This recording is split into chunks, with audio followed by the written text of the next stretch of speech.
Bruce Lee passed away at a young age, and he didn't have the chance to perfect his martial arts system before he left this world. It is a very regrettable event. Our school belongs to a more traditional internal martial arts style, which should not be very interested in strengthening the physique. We focus on exploring potential.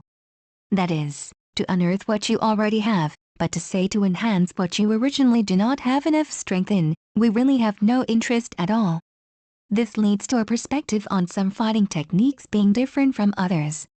For example, in Bruce Lee's most classic scene, in The Big Boss, when he fights with Loli, he violates the basic principles of our school. We give up the small and try to use the big.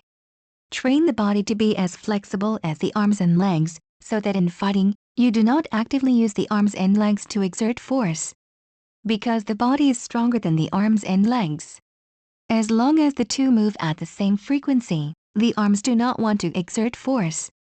Even to achieve this goal, we try to train the arms and legs to be a bit clumsy, so that the body and hands are consistent. But in this fight, Bruce Lee obviously used a completely opposite principle. We see that when he moves, he is completely using the ankles to exert force and move agilely. My God, what a great effort this is. The effort behind it is terrifying to think about. He is a genius. However, every time I see this part, I feel particularly tired. Just sitting by and watching makes me feel very exhausted. There is no need to look for any scientific principles or sports science.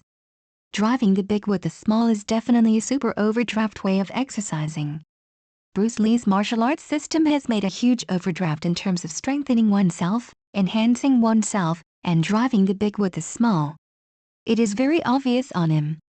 On the contrary, his later disciples do not seem to have too many attempts in this aspect.